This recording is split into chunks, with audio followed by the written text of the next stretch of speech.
The sky glowed orange as the sun set behind the mountains. Jia walked along the forest path, her backpack bouncing with each step. She was 16, with dark hair that fell to her shoulders. Her father always told her to be home before dark, but the math test tomorrow meant she had stayed late at school to study. "I better hurry," she said to herself, looking at the darkening sky. Then she saw it, a strange blue light between the trees. It wasn't the usual color of flashlights or car headlights. This light moved in ways she had never seen before. Jia stopped walking. Her heart beat faster. She should go home, but the strange light pulled at her curiosity. She stepped off the path and moved toward the light. "Just a quick look," she whispered. The trees grew thicker as she walked deeper into the forest. The blue light grew brighter. Through the branches, she saw something that made her freeze. A large metal ship, round and smooth, hovered just above the ground in a small clearing. The ship was bigger than her school bus. Blue lights pulsed along its sides. A door in the bottom was open, and a ramp reached down to touch the ground. Jia crouched behind a big tree. Her hand shook as she pulled out her phone. The battery was at 5%. No signal. Then they came out. The aliens. They were tall, with gray skin that looked smooth like dolphin skin. Their heads were larger at the top, with big black eyes that seemed to absorb light rather than reflect it. They had no noses, just small slits where a nose would be. Their mouths were small and did not move much when they spoke in strange clicking sounds. 5 of them walked down the ramp. They wore tight suits that seemed to glow slightly. One was taller than the others. This one had markings on its suit that the others did not have. "Captain Doric, the sensors show multiple large predator animals in this area," one alien said.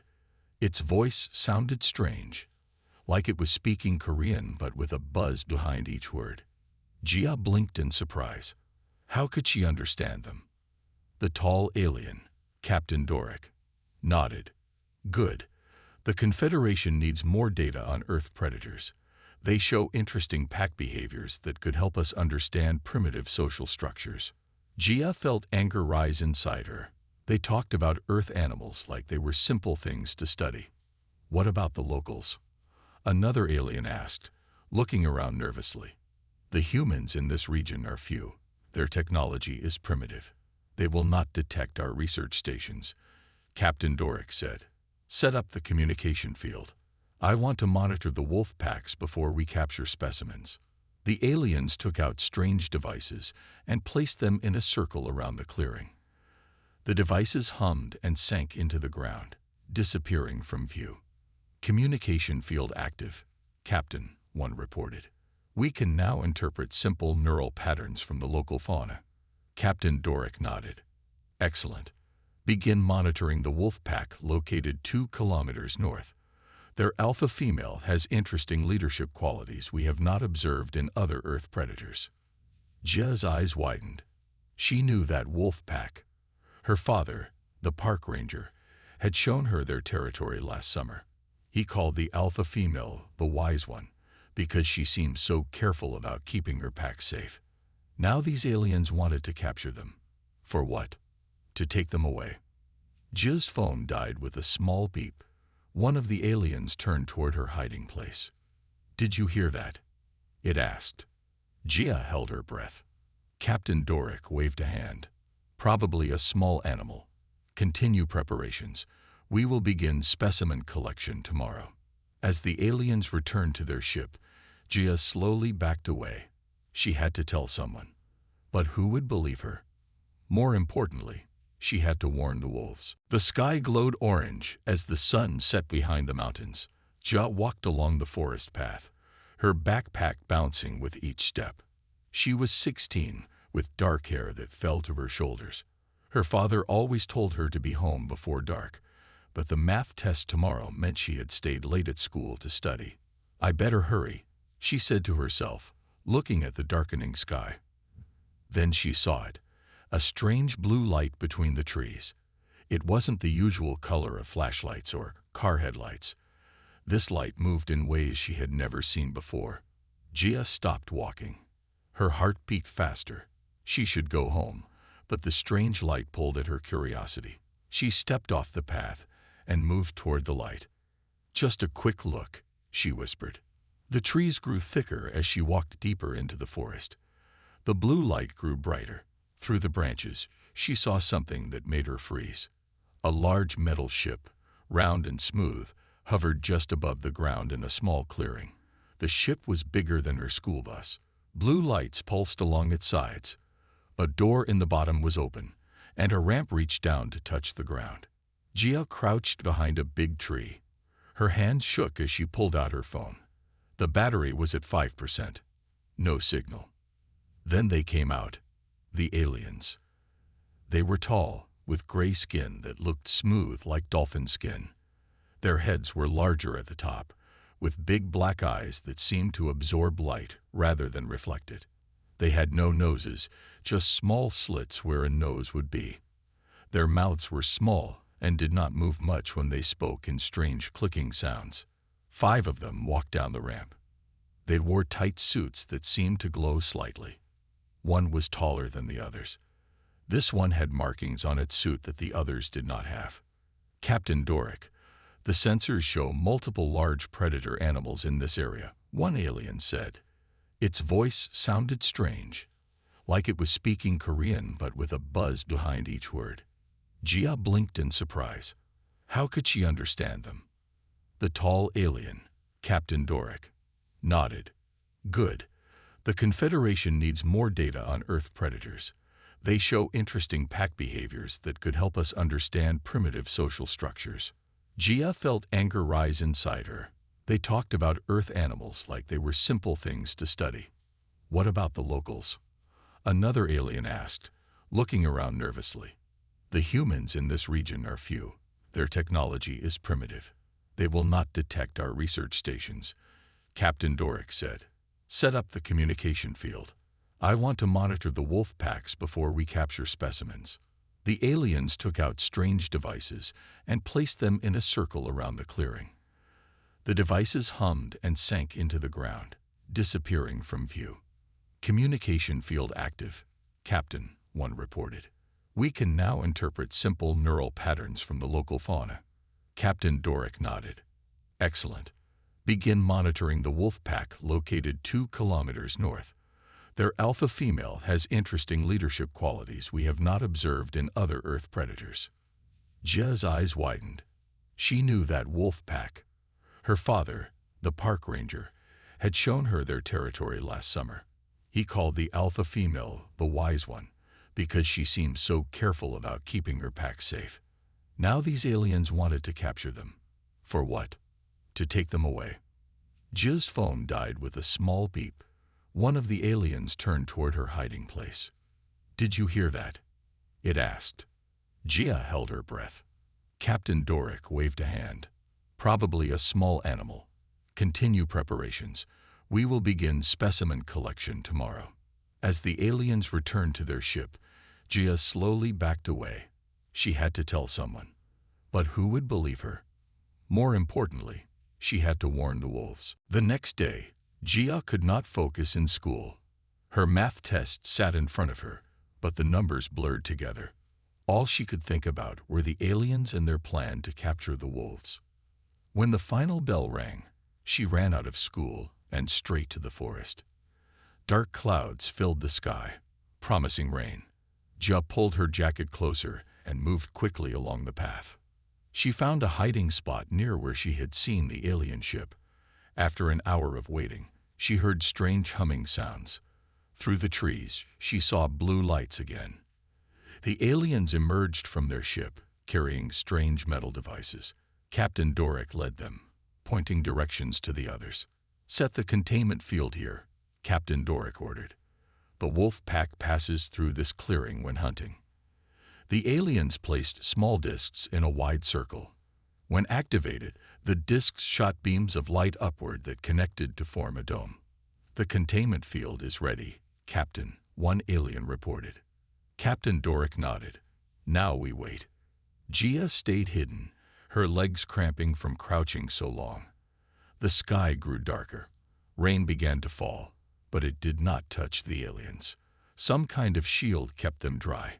After 2 hours, howls echoed through the forest. The wolves were coming. "Prepare to activate on my signal," Captain Doric said. The wolf pack entered the clearing cautiously. The alpha female, the wise one, led them. Behind her came 5 adult wolves and 3 young pups. The smallest pup had unusual white markings on her face. "Now," Captain Doric commanded. The containment field flashed bright blue. The wolves yelped in surprise as the energy dome closed around them. They ran in circles, looking for a way out, but found none. "Excellent," said Captain Doric. "Begin individual containment." The aliens fired small devices that attached to each wolf. These devices created bubble-like fields around each animal. But something went wrong. A loud crack of thunder spooked the wolves. The smallest pup, the one with white markings, ran in panic. She crashed into one of the field generators, knocking it over. Part of the dome flickered and failed. The adult wolves rushed toward the opening, escaping into the forest. But as the pup tried to follow, a large branch broken by the storm fell across the field's edge. It pinned the small pup to the ground. The pup cried out in pain. The sound was high and frightened. From outside the field, the wise one heard her pup's cry. She rushed back, trying to reach her baby. The containment field had reset, keeping the mother out, and the pup trapped inside. The wise one howled, a long, sad sound that made Jia's heart hurt. "Captain, one specimen remains trapped," an alien said. Captain Doric looked at the pup struggling under the branch. "It is injured. Not useful for our research. The mother is trying to reach it," another alien pointed out. The wise one was throwing herself against the energy field, again and again. Each time, she was pushed back, but she kept trying. "Her behavior is interesting," Captain Doric said. "Record it for study." "Should we not help the young one?"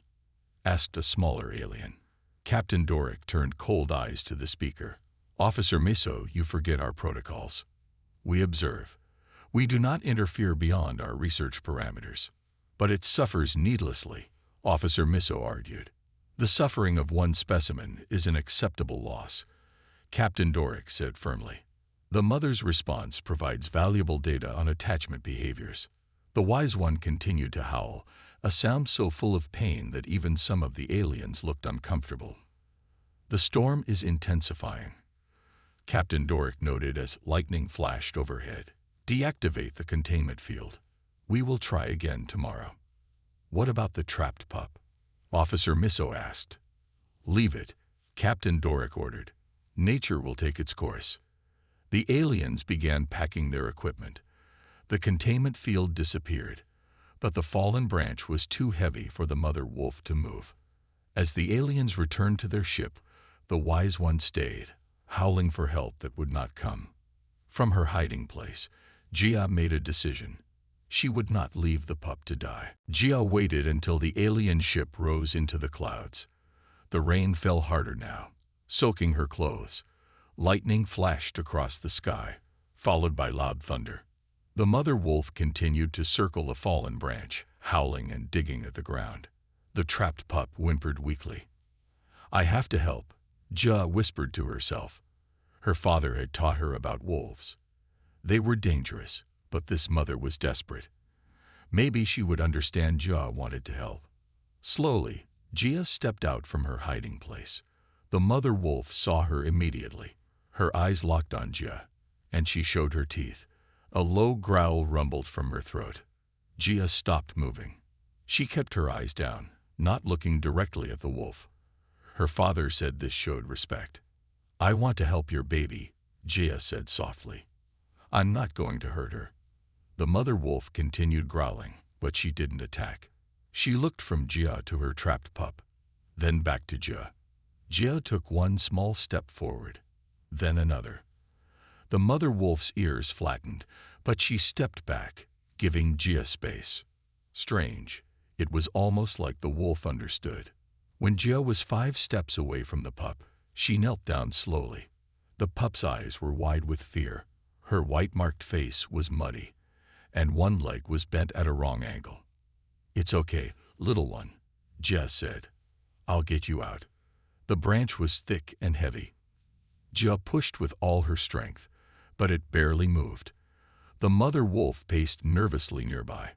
Jia looked around and found a smaller branch. She could use it as a lever.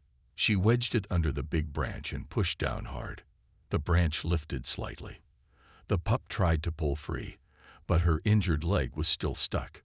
"Just a little more," Jia grunted. Her arms burned with effort. The wood of her lever cracked. It would break soon. Suddenly, the mother wolf was beside her. The large animal pushed her head under the branch, next to Jia's lever, and pushed upward. Together, they raised the branch high enough. "Pull yourself out," Jia told the pup. The pup wiggled free just as Jia's lever snapped. The branch crashed down, catching Jia's hand beneath it. Pain shot up Jia's arm. She cried out, trying to pull free. Her hand was stuck, and blood dripped from her fingers.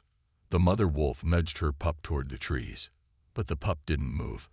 Instead, the small wolf limped to Jia's side. To Jia's surprise, the mother wolf came back too. She sniffed at the branch pinning Jia's hand. Then, she began to dig at the soft earth beneath Jia's trapped hand. As the wolf dug, Jia felt her hand coming loose. Soon, she could pull it free.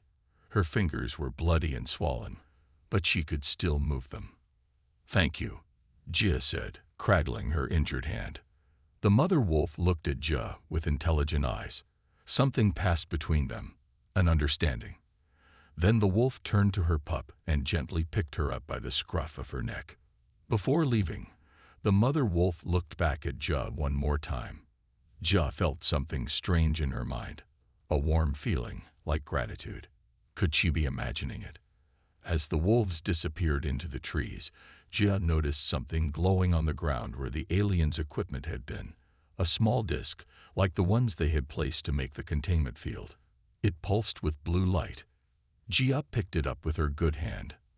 As her fingers touched it, the light flashed brightly. A tingling sensation spread up her arm and into her head. Suddenly, she could feel the forest around her in a new way. She sensed the wolves moving away, the mother's concern for her pup, and strangest of all, the mother's awareness of Jia. The alien technology had done something to her, connected her somehow. And from high above, hidden in the clouds, the aliens watched with great interest. Jia's hand hurt as she walked home through the rain. She kept the small alien disc in her pocket. With each step, she felt the strange connection growing stronger.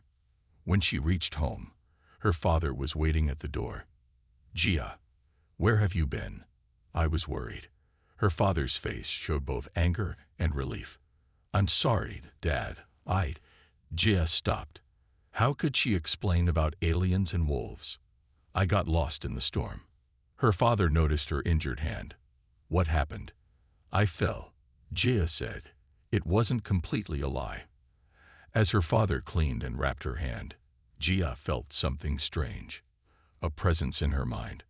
Somewhere in the forest, the wolf pup was in pain too. That night, Jia couldn't sleep. The connection in her mind felt stronger. She could sense the wolf pack. The mother wolf was licking her pup's injured leg. The pup, Jia somehow knew her name was Luma, was finally sleeping. "Luma," Jia whispered, testing the name. It felt right. In the alien ship hovering above the clouds, Captain Doric studied the readings with interest. "Impossible," he said. "The neural patterns show connection between the human female and the wolf pack." Officer Miso looked at the data. The communication field device she found must have linked them somehow. "This was not part of our research plan," Captain Doric said. His large eyes narrowed, "but it could provide valuable new data." "The pup's leg is broken," Officer Miso noted, looking at the scans. "Without help, it will die." "Then we will see how the human responds," Captain Doric said. "Continue monitoring." The next day was Saturday. Jia told her father she was going hiking. Her hand still hurt, but she had to check on Luna. In her backpack, she packed bandages, water, and some raw meat from the refrigerator. The alien disc was in her pocket, still pulsing with blue light. As she walked into the forest, Gia closed her eyes. The connection guided her. She could feel Luna's pain, the mother's worry, and the pack's hunger. After an hour of walking, Gia reached a small cave. She knew the wolves were inside. The connection told her they were alert to her presence. "Hello," Gia called softly. "I brought help." The mother wolf appeared at the cave entrance. She growled softly, but Gia sensed no real threat. Through their connection, Gia felt the wolf's memory of yesterday, how Gia had helped free Luna. Gia slowly removed the meat from her backpack and placed it on the ground. The mother wolf approached and sniffed it. Then she took the meat into the cave. Next, Gia took out the bandages. This would be harder. "I need to help Luna's leg," Gia said, knowing the wolf couldn't understand her words but might sense her intentions. She stepped toward the cave. The mother wolf reappeared, watching her carefully. Gia felt the wolf's conflict, trust mixed with fear. Slowly, Gia reached out her hand, palm up. The mother wolf sniffed it, then licked Gia's fingers. Permission granted. Inside the cave, Luna lay on a bed of leaves. Her injured leg stuck out at a strange angle. The other wolf pups stayed far back, watching with curious eyes. "This will hurt," Gia whispered as she knelt beside Luna. "But it will help you heal." As Gia touched Luna's leg, the connection between them flared. Gia could feel the pup's pain as if it were her own. Tears filled her eyes, but she continued. With careful moves she had learned in first aid class, Gia straightened Luna's leg. The pup whimpered but didn't bite. Gia wrapped the bandages around the leg, making a splint with small sticks. When she finished, Gia sat back, exhausted. Luna licked her hand, and Gia felt the pup's gratitude flowing through their connection. The mother wolf sat beside Gia, their shoulders touching. In this quiet moment, a bond was forming, something never seen before between human and wolf.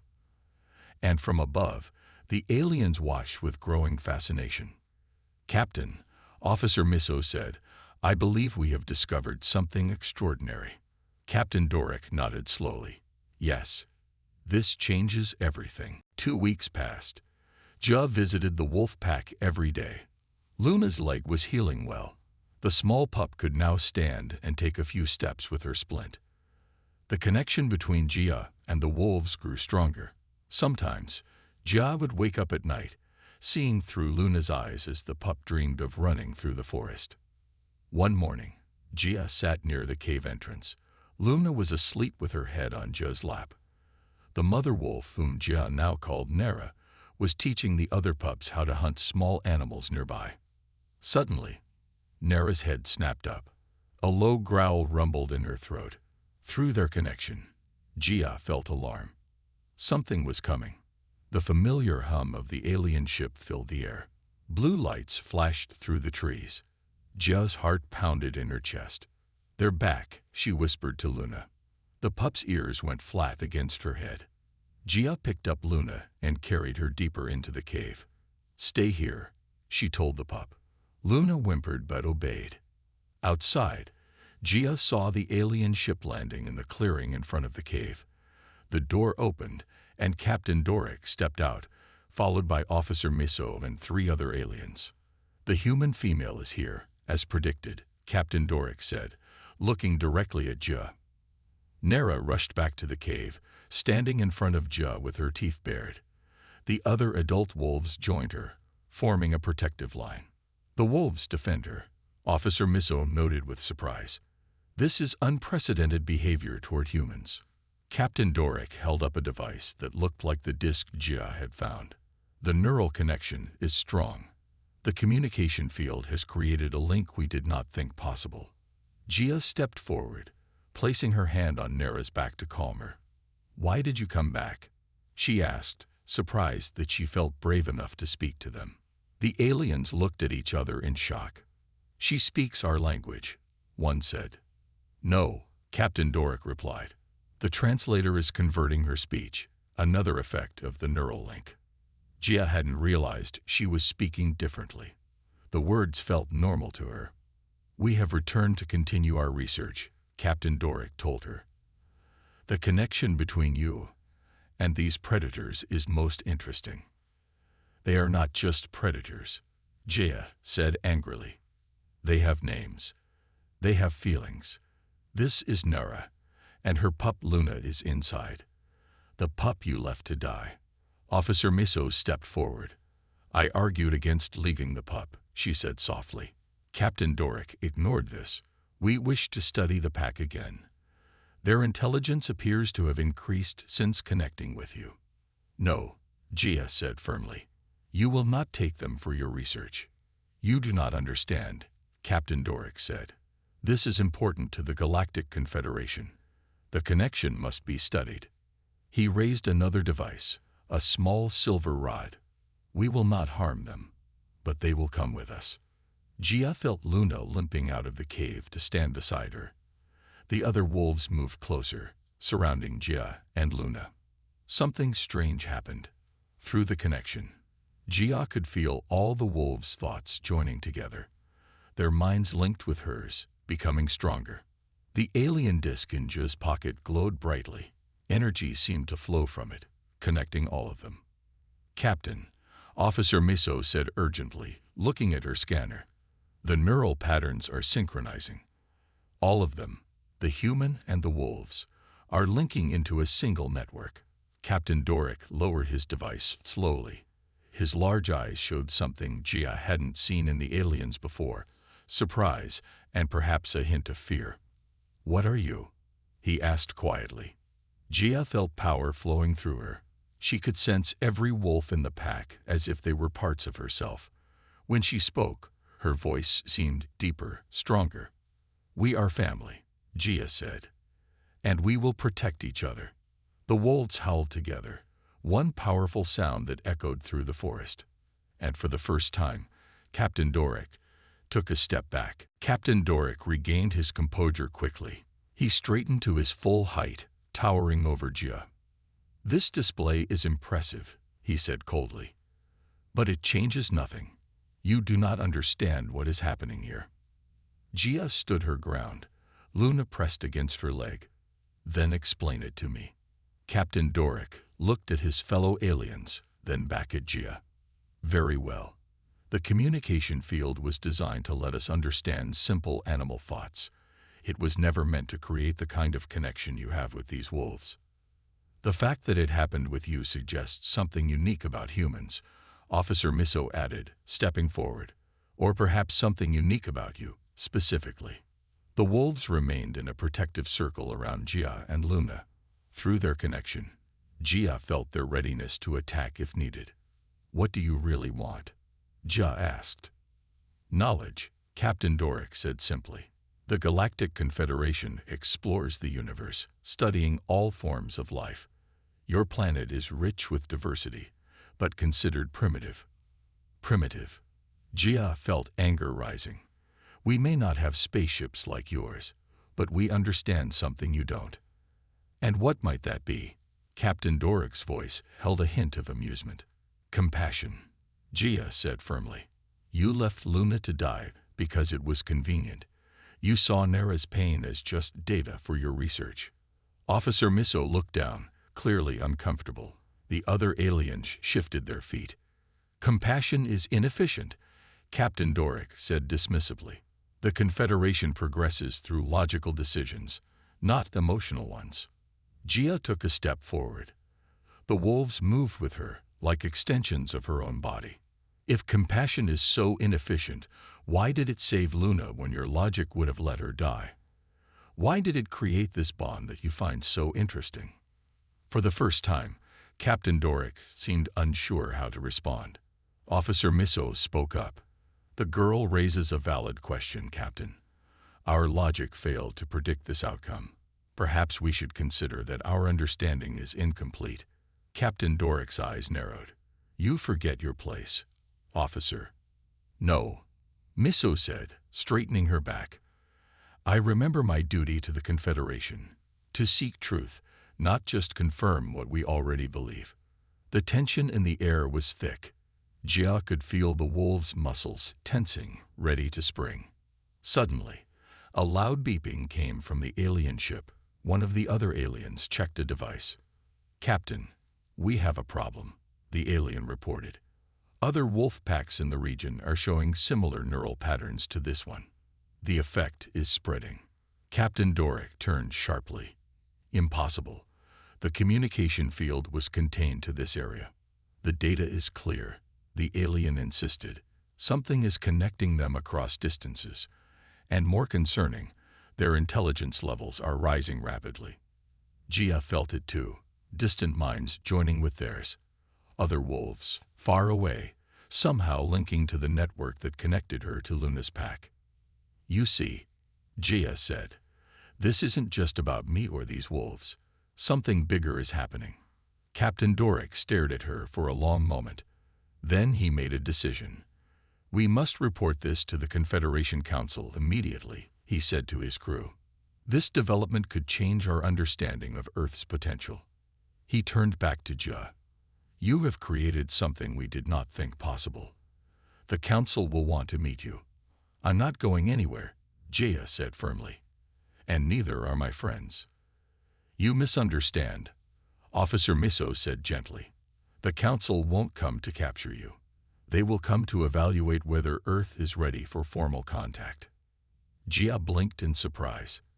"Contact, you mean?" "Yes," Captain Doric said. "If what we are seeing is real, your planet may be more advanced than we realized. The question is whether humans are ready to learn they are not alone in the universe." Jia looked at Luna, then at Nera. Through their connection, she felt their understanding and their trust in her. "I think," Jia said slowly, "that depends on whether the universe is ready to learn what humans have to teach." 3 days passed since the confrontation with Captain Doric. Jia spent most of her time with the wolf pack, strengthening their connection. Luna could now walk almost normally, though she still favored her healed leg. Jia's father had noticed the changes in his daughter. She seemed more distant, more connected to the forest. One evening, he followed her. When he saw Jia sitting among the wolves, he nearly called out in fear. But then he watched in amazement as Luna playfully jumped into Jia's lap, and Nera rested her head on Jia's shoulder. "Dad," Jia said without turning around. She had sensed his presence through the wolves. "I have something to tell you." That night, around their kitchen table, Jia told her father everything. The aliens, the trapped pup, the neural connection. He listened without interrupting, his face showing surprise, then concern, then wonder. "I believe you," he said finally. "But what happens now?" Before Jia could answer, a bright light shone through the windows. The aliens had returned. Outside the house, a much larger ship hovered above the trees. Captain Doric and Officer Miso stood in the yard, along with 3 new aliens dressed in formal-looking silver robes. Jia and her father stepped outside. Immediately, howls sounded from the forest. Nara led the pack to Jia's side. Even more surprising, other wolf packs emerged from different directions, all coming to stand near Jia. "The council representatives have arrived," Captain Doric announced formally. One of the robed aliens stepped forward. "I am Elder Tarn of the Galactic Confederation. We have reviewed Captain Doric's reports about you, Jia of Earth." Jia's father put a protective hand on her shoulder. "What do you want with my daughter?" Elder Tarn bowed slightly. "We come to learn. What has happened here is unprecedented in our records." Another council member spoke. "Most species in the Confederation achieve space travel through competition and domination. We conquered our environments and other species on our worlds. But humans are different," the third council member said. "You have achieved much, but you still maintain connections to other species on your planet." Officer Miso stepped forward. "The neural link was just technology, but what Jia did with it was something our science cannot explain. She formed a true bond with these animals." "Empathy," Elder Tarn said, as if testing a new word. "Captain Doric reports that you risked yourself for a wolf pup that was not your species, not your family. This behavior is rare in the galaxy. Jia looked at Luma, who was sitting at her feet. It's not rare here. Many humans care for animals. My father is a park ranger who protects the forest and everything in it. The council members looked at each other, clearly surprised. We have examined other humans secretly, Elder Tarn admitted. Many show this trait. Some dedicate their lives to protecting creatures that offer them no benefit. We do not understand this. It's simple, Jia's father said. Life has value beyond what it can do for us. Captain Doric, who had been quiet, finally spoke. I did not understand either. When we left the pup, I saw only a failed specimen. But watching Jia these past weeks has been educational. Our greatest scientists now believe the neural connection spread to other wolf packs, not because of our technology, but because of what Jia added to it, Officer Miso explained. The emotion, the compassion, somehow amplified the effect. Elder Tarn's large eyes studied Jia carefully. Young human, you have shown us something important. Your species has developed a trait that may be vital for the future of all intelligent life. What do you mean? Jia asked. The ability to care for those different from yourself, Elder Tarn said simply. To see value in diversity rather than threat. This is what the Confederation lacks. This is why we study rather than connect. Luna pressed against Jia's leg, and through their bond, Jia felt the pup's complete trust. She realized that what seemed so natural to her was truly alien to these advanced beings. Perhaps, Jia said, this is something humans can teach you. 1 week later, Jia stood on the main deck of the Confederation's massive ship orbiting Earth. Luma sat next to her, no longer afraid of the strange surroundings. Through their connection, Jia could feel the pup's curiosity about everything around them. Nera had stayed on Earth with the rest of the pack, but Jia could still sense her presence in her mind. The connection stretched across space itself. Jia's father stood behind her, his eyes wide as he looked through the large window at Earth below. Officer Miso had remained with them as their guide. The council is ready, Miso announced, leading them to a large circular room. 7 aliens in silver robes sat in high chairs around the room. Captain Doric stood to one side, his face unreadable. Elder Tarn nodded to Jia as she entered. This is the formal evaluation of Earth's readiness for Confederation contact, Elder Tarn announced. Jia of Earth will represent her species. Jia swallowed nervously. I'm just a girl. I can't speak for all humans. Yet you have shown qualities that we wish to understand, another council member said. You may teach us more through your actions than any official ambassador could. The questioning began. The council asked about Earth's history, about how humans treated each other and other species. Jia answered as honestly as she could, with her father helping when she didn't know. Humans have made many mistakes, Jia's father explained. We have hurt each other and damaged our planet. But we are learning to do better. Learning requires acknowledging error, a council member noted. Many advanced species refuse to admit when they are wrong. Captain Doric stepped forward. I wish to testify about what I have observed. The council nodded for him to continue. When we first arrived on Earth, I saw the wolves as test subjects and the humans as primitive, Captain Doric said. I was wrong. When I left the wolf pup to die, I believe I was following proper protocol. I was wrong about that too. He turned to look at Jia and Luna. This human child showed more wisdom than I did with all my centuries of experience. She saw value where I saw only data. A murmur went through the council. What should we do with Earth, Captain? Elder Tarn asked. Include them, Captain Doric said without hesitation.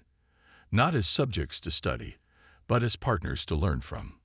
Luna suddenly stood up. The pup walked to the center of the room, limping slightly. Through their connection, Jia felt what Luna wanted to show. Images flowed into the minds of everyone present, memories from Luna's perspective.